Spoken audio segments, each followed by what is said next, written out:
Primero, agradecer a María del Pino la invitación, a la Fundación. Importantísimo los objetivos de la Fundación Rafael del Pino. El mejorar el conocimiento de la historia de España y proteger el patrimonio cultural español para los historiadores nos resulta esencial y agradecemos el compromiso que tiene la Fundación de siempre. A Vicente Montes, su director, a mi gran amigo Amadeo Petibó, gracias José Luis, gracias Beatriz. Mi beca de un año en Harvard fue sufragada por la Fundación Rafael del Pino. Por lo tanto, tengo una deuda con vosotros de toda la vida. Esa beca me permitió hacer cursos de postdoctorado sobre lo que llaman allí historia temprana de Estados Unidos, que fue lo que me permitió a mí empezar a publicar en Estados Unidos y profundizar de una manera muy seria en la historiografía común que compartimos a ambos lados del Atlántico. Hay un déficit de conexión entre los que estudiamos en un lado y los que estudian en otro, pero que progresivamente se va superando gracias a iniciativas como la de hoy. Los norteamericanistas estamos de moda este año y espero que a partir del 1 de enero del año que viene también se acuerden de nosotros. Pero este año es fundamental porque es el 250 aniversario de la Declaración de Independencia de Estados Unidos. Declaración que no independencia, pues la independencia no llega hasta 1783. Pero empecemos con el origen de todo, que es la Guerra de los 7 años. En 1756, al inicio de la Guerra de los 7 años, las posesiones españolas cercaban casi completamente el Golfo de México, lo que es el arco de la defensa. Con lo cual España estaba bastante tranquila porque la única parte que no controlaba directamente España estaba controlada por Francia, que era un aliado. Pero en 1763 termina la Guerra de los 7 años con una absoluta derrota de los franco-españoles. Y eso significa que los británicos imponen todos sus intereses a los aliados franco-españoles. Se rediseña de nuevo el mapa de América del Norte, un mapa que, como ven, en teoría incrementa las posesiones españolas en el territorio norteamericano, pero en realidad el regalo envenenado de la Luisiana es que la Luisiana es una región tremendamente productiva que los franceses jamás logran hacer valer, ni siquiera poder defender con tranquilidad. Y entonces España, en realidad, en palabras del propio Marqués de Grimaldi, en ese momento primer ministro, entre comillas, español, lo que se hace es aceptar la Luisiana para que no la cogieran los británicos, pues no se podía permitir que los británicos avanzasen la frontera amenazando al virreinato de la Nueva España. Además de eso, España pierde también la Florida. Con la pérdida de la Florida se produce una amenaza directa al corazón del Golfo de México y eso significa que España, una de sus prioridades, aparte de Menorca y de Gibraltar, de los cuales ya hablaremos, una de sus prioridades es recuperar la Florida. Pues la Florida, enfrente de ella está lo que se llama el Canal de Bahama y en el Canal de Bahama era por donde pasaban todas las rutas desde el Golfo de México y de Centroamérica, pero sobre todo desde La Habana. La primera fase de la intervención española es el envío material de efectivo y suministros. Los primeros envíos se hacen a través de Caron de Beaumarchais, el famoso autor teatral francés, que está tremendamente involucrado en dos cosas. Uno, en las ideas de la Revolución Francesa, de libertad, que después se imponen con la Revolución de 1789, y segundo, con hacerse rico. Y uniendo estas dos ideas, hacerse rico y promover la libertad, funda una empresa, Roderick y Hortalez y compañía, que es inicialmente capitalizada a medias por el gobierno francés, 1 millón de libras tornesas, y otro 1 millón de libras tornesas por los fondos de la Embajada de España en París, de los fondos que aporta el embajador de España, Aranda. Con lo cual, esta ayuda que se produce a través de una compañía francesa es mitad española y francesa. Pero España no se conforma con ese tipo de ayuda. Lo que hace también es utilizar canales que hasta ese momento tenía España. ¿Y qué canales utiliza? Canales privados, porque España, como bien se ha dicho en parte del documental, ayuda secretamente en teoría, porque hay una vieja tradición entre imperios que es crear problemas en el territorio del imperio enemigo. España, desde Felipe II, tiene una serie de instituciones para entrenar espías que va a mandar a Inglaterra, a Escocia y a Irlanda. Los colegios de nobles irlandeses, el colegio de escoceses y el colegio de ingleses, que está en Madrid, son para entrenar jóvenes católicos de estas nacionalidades de finales del XVI y principios del XVII, entrenarlos, aleccionarlos y volverlos a su país para que se conviertan en informadores. Este papel de la conjunción entre el catolicismo como fuente de información y el Estado español son fundamentales. Entonces, lo que hace España es, incluso antes de las primeras batallas de Lexington y Concord en el 75, ya están empresarios españoles involucrados en el tráfico de armas para llevarles a los revolucionarios norteamericanos. Y entre todos ellos destaca, sin ninguna duda, Diego de Gardoqui. Diego de Gardoqui es el hijo de una compañía de Bilbao que tiene nexos con la costa este norteamericana, básicamente porque lo que tienen es comercio de bacalao. Y entonces aprovechan, el bacalao se importa desde la costa este a Bilbao, a España, y después en el viaje de vuelta, disimulado entre como se pudiera, armas, municiones, telas, uniformes, tiendas de campaña. Después, los envíos, cuando se va acercando la guerra y la ayuda se hace cada vez menos secreta, los envíos se hacen, como apareció antes ahí, a través de La Habana primero. Después llegan a Nueva Orleans, suben por el Mississippi y enviados del ejército continental de George Washington cogen esas armas, municiones, tiendas de campaña, telas. Las telas con las que se hacen los uniformes primeros del ejército continental norteamericano son telas españolas. Y no por casualidad, los tres colores que llevan los norteamericanos en su ejército continental son el azul, el blanco y el rojo, porque eran las telas que proporcionaban en ese momento los telares españoles y que en teoría sobraban al ejército español. Los mosquetes, se mandan los mosquetes, se mandan espadas y todo eso se va de contrabando. Después, otras aportaciones que no son menos importantes. Primero, la apertura encubierta de puertos. Los mercaderes norteamericanos llevan queriendo años introducirse en el mercado español. Un mercado español tremendamente rico, que comparado con la riqueza que tienen las 13 colonias norteamericanas es infinitamente mayor. El PIB de lo que es hoy, de lo que era entonces Cuba o de lo que es el Virreinato de la Nueva España es 2 o 3 veces superior al Producto Interior Bruto de las 13 colonias en ese momento. Entonces, lo que hace España es abrir sus puertos al comercio y a los corsarios norteamericanos. Fundamental las dos cosas, comercio y corsarios. Se abren los puertos españoles de todo el Imperio Español. Uno de los más importantes es Bilbao, para el comercio y sobre todo para los corsarios para los norteamericanos. Y otro de los más importantes, evidentemente, es La Habana. Después está la política de hospitalidad. La política de hospitalidad significa, en la época, en el derecho internacional, que es cuando hay un conflicto que está pegado a ti, tú das acogida a todos los que vienen de ese lugar. Todos los que vienen de ese lugar, sin preguntarles qué hacen, sí, y que no se puedan pelear dentro de tu territorio. Lo que hace España inteligentemente, el gobierno español, y en este caso Bernardo de Gálvez como gobernador de la Luisiana, es interpretar favorablemente la hospitalidad para los revolucionarios norteamericanos y ponerle progresivamente problemas a los británicos. Y por último, la acción diplomática en Europa. La acción diplomática en Europa se basa en dos aspectos fundamentales, o tres aspectos fundamentales.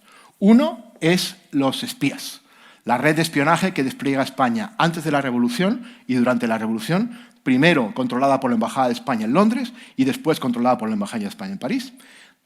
Segundo, una red de espionaje desde La Habana. En La Habana, José Eligio de la Puente, por órdenes del gobernador, monta una red de espionaje que llega desde el norte de lo que son las 13 colonias norteamericanas hasta la Florida. Y después el otro centro de espionaje está en Nueva Orleans. Y después está la acción de las embajadas españolas en el resto de los países europeos. Lo que había que intentar a toda costa en ese momento, y que España consigue, es que el aislamiento progresivo internacional de Gran Bretaña fuera irreversible.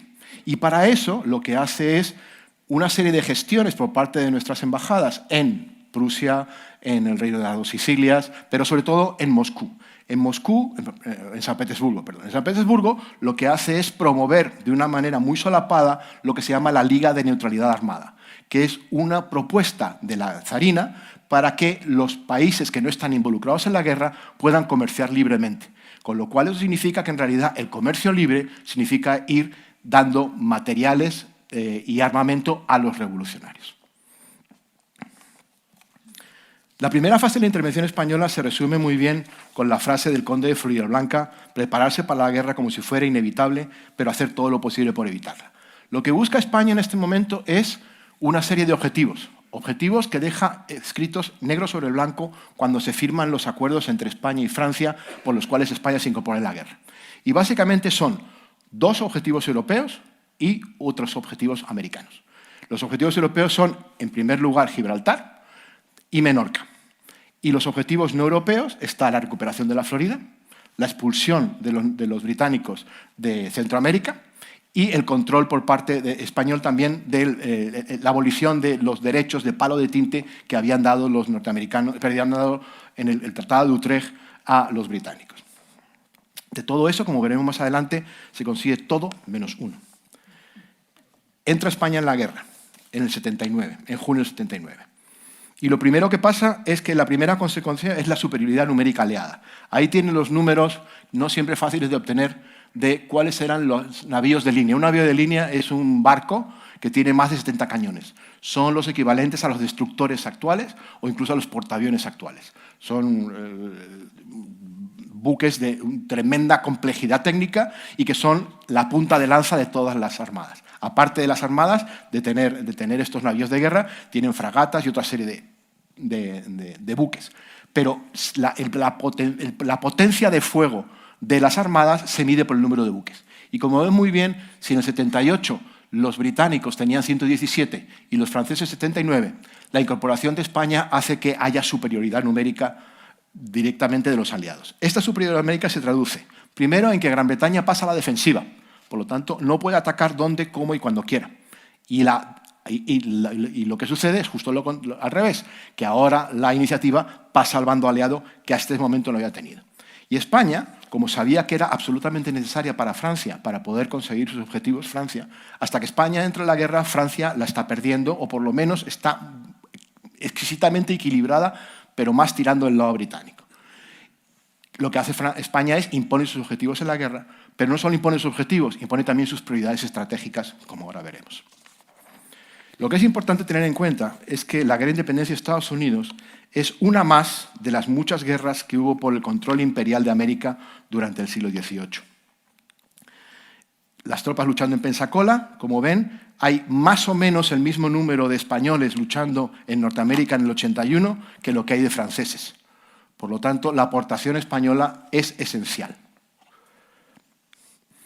Lo que es importante tener en cuenta es, como he dicho antes, que España, Francia y Gran Bretaña llevaban peleándose por el dominio americano y atlántico desde principios del siglo XVIII. De hecho, desde principios del siglo XVI.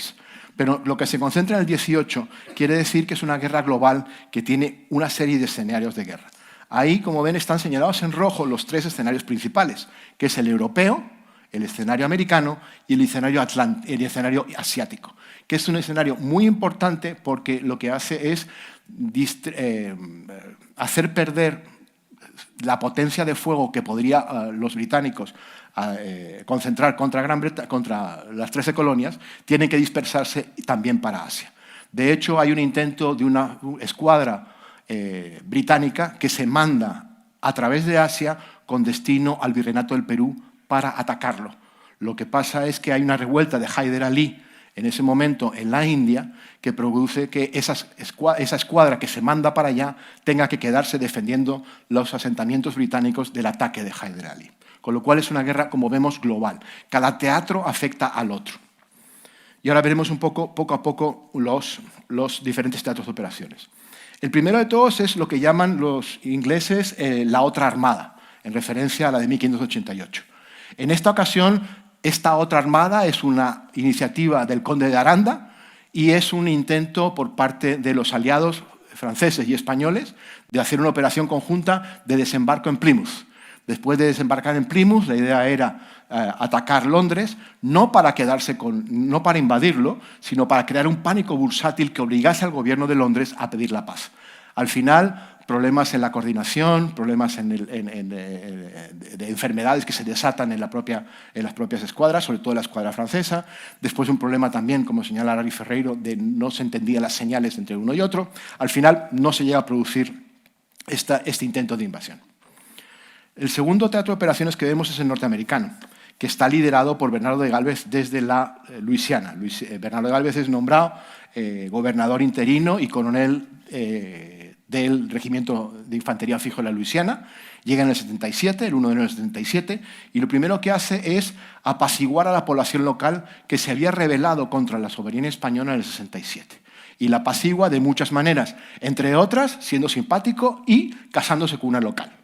La historia de amor entre Bernardo de Galvez y su mujer, Felicitas Saint-Marchand, perdón, es apasionante y me gustaría que un día solo pudiéramos hablar de ellos dos porque es fascinante. Es una pareja que rompe todos los moldes de la época y que están juntos justo hasta el final. Y después la vida que tiene Felicitas después de la muerte de Bernardo, que muere a los 40 años, como virrey de la Nueva España, es también interesantísima, con un episodio de espionaje y de joyas robadas en la España de finales del siglo XVIII. Pero no me voy por ahí. La primera campaña de Norteamérica la hace Bernardo de Galvez desde Nueva Orleans, con las tropas que tiene en Nueva Orleans, y como lo hace tan rápido, no le da tiempo a los británicos a reaccionar. Y consigue las famosas victorias de Baton Rouge y Manchac. La segunda fase es la toma de Pensacola, que le lleva un poco más. Primero toma Movila, casi de suerte, pero hay que recordar lo que decía Napoleón cuando nombraba mariscales. Siempre los mariscales tienen que tener suerte. Si no tienen suerte, no es un buen mariscal. Y Bernardo de Galvez tenía una suerte monumental. Y conquista Pensacola después de una serie de peripecias que otro día hablaremos de ellas. Gibraltar. Gibraltar empieza en el 79. El conde de Aranda define de una manera muy interesante lo que hay que hacer con Gibraltar. Habla de un bloqueo frío, un bloqueo templado y un bloqueo caliente. El bloqueo frío es simplemente cerrarlos para que no puedan comunicarse. El bloqueo templado es de vez en cuando hacer incursiones y mandarles algunos tiros. Y el bloqueo caliente es cerrarlos, estar constantemente bombardeándolo e intentar tomarlo. Y esas son las tres fases que hay durante el 79 hasta el 83. En el 82, en realidad, lo que se produce es el Gran Asalto, que es un fracaso, que es muy conocido.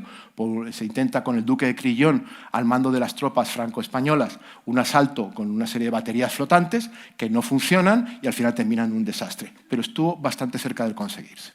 Después está también Centroamérica. Centroamérica resiste varios ataques por parte de varias incursiones británicas que el gobernador de Guatemala, Matías de Galvez, padre de José de Galvez, padre de Bernardo de Galvez, hermano de José de Galvez, ministro de las Indias. El nepotismo, como ustedes saben, es una palabra que en la época no existía. El nepotismo se incorpora en la Real Academia, en el diccionario de la Academia, en el siglo XIX, en la segunda mitad del siglo XIX. Es decir, el nepotismo no existe en el siglo XVIII. Y cuando se incorpora en el diccionario de la Academia, se define como la excesiva preferencia por amigos y familiares. Si no es excesiva, no es nepotismo. Pese a que José de Galvez nombró a todos sus hermanos, a sus sobrinos y a todo el mundo. Pero Matías de Galvez expulsó los intentos que desde Jamaica se montaron para establecer un canal interoceánico que comunicase y cortase el Imperio Español en dos. Después tenemos el Atlántico. El Atlántico es el objeto de un montón de confrontaciones y para eso yo les recomiendo el maravilloso libro de Rafael Torres Sánchez, A la Casa del Convoy. Después tenemos Menorca, que se salda con la conquista de Menorca y gracias a ella la Pascua Militar se celebra todos los años en enero en el Palacio Real, conmemorando el inicio del fuego contra Mahón. Y después tenemos todo lo que pasó en el Caribe.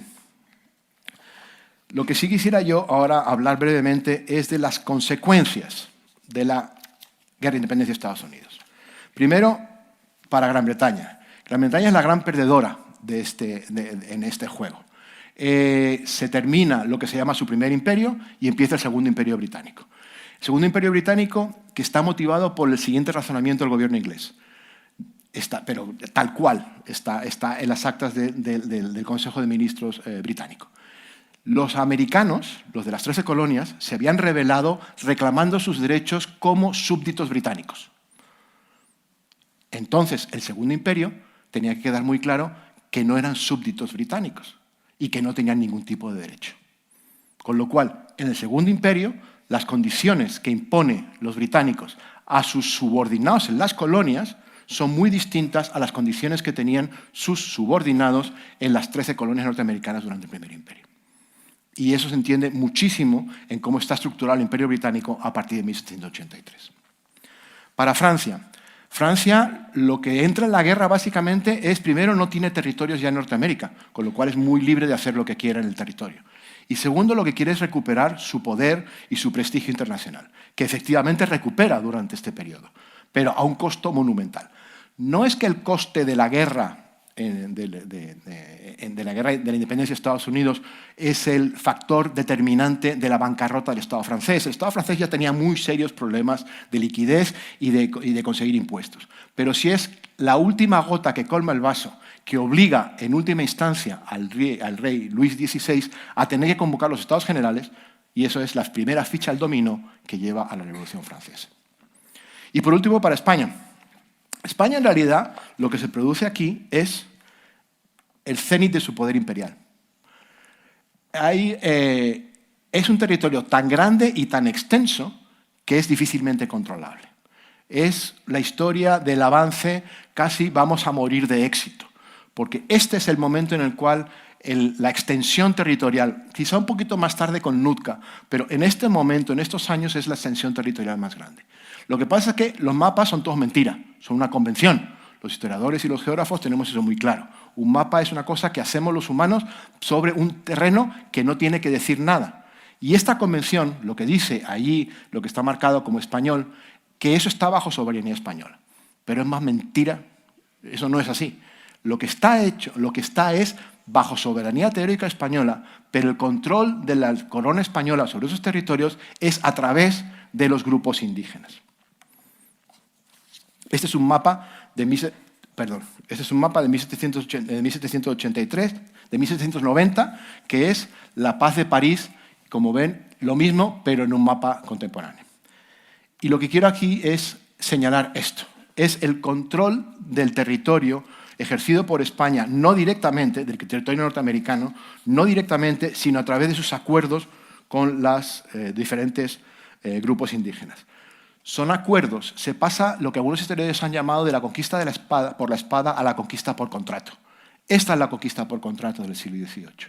Se llegan a acuerdos que incluso son llamados tratados, no son exactamente entre dos potencias iguales, evidentemente, pero sí se reconocen derechos el uno al otro y representación el uno al otro. Las peculiaridades de Luisiana determinaron que este fuera el modelo que se aplicase. Lo que están ustedes viendo es un diploma que el barón de Carondelet, que será un gobernador posterior de la Luisiana, mandó imprimir como símbolo de la fidelidad a la corona española de Opolle de Mingo, que era el jefe de la nación talapuche, y la recepción por parte de él de la medalla con la efigie del rey Carlos III como símbolo de su sumisión a la corona española con la imagen del rey. Es una de las cosas más bonitas que puede haber y merece mucho la pena. Aquí me gustaría solamente señalar parte de lo que dice ese diploma. En atención a las pruebas de fidelidad y amistad que hemos tenido del indio Opolle de Mingo de la aldea Chaburreale, nación talapuche, manteniendo estrecha relación con los españoles y venerando el respetable y alto nombre de nuestro católico monarca, que Dios guarde, emperador de España y de las Indias, de su valor y séquito con todas las otras naciones circunvecinas y de su buena disposición y conocimiento para el acierto que se requiere. Muchas gracias.